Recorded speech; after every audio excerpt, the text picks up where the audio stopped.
ดีค่ะพระเจ้าชื่อนางน้อยสอนดาวันสาขาครูฟิสิกส์ปีหนึ่งมื้อนี้ค่ะพระเจ้าจะมาแก้บทฝึกหัดของวิชาแสงเลขาซึ่งคำถามนั้นมีอยู่ว่า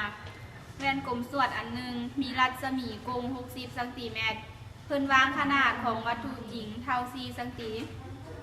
ห่างจากแว่น40 ซนถามว่าระยะศูนย์ของแว่นมีเท่าใดซอกขนาด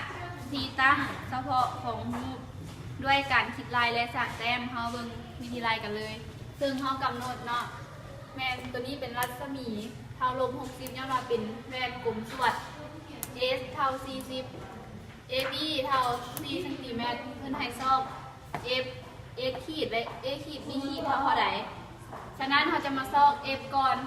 จากสูตร F เท่า R ส่วน2เขาแทนค่าเข้าได้ลบ60ส่วน2เท่าลบ30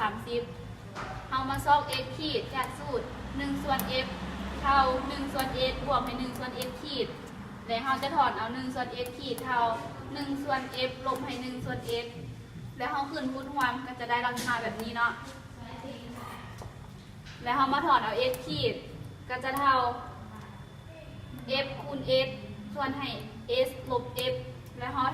แทนค่าเข้าจะเป็นลักษณะนี้ลบ30คูณให้40เท่าลบ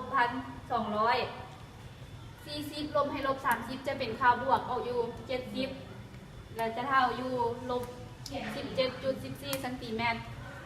แล้วเราจะมาซอก A ขีด B ขีดซึ่งสูตรแมน A ขีด B ขีดส่วนให้ AB เท่า X ขีดส่วน S และเราถอนเอา A ขีด B ขีดเท่า A คูณ X ขีดส่วน S เท่า4คูณให้ลบ 17.14 ส่วนให้40ก็จะออกจังซี่เนาะ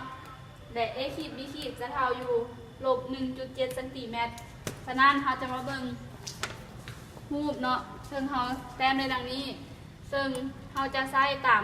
หลักการ3หลักการคือแต่เราจะใช้แต่2หลักการคือรัศมีขนานกับแกนต้นแล้วไปผ่านจุดสุ่ม F แล้วตัวที่2แมนรัศมีไปผ่านจุดใจกลาง C เบิดซ้ำนี้เนาะขอขอบใจ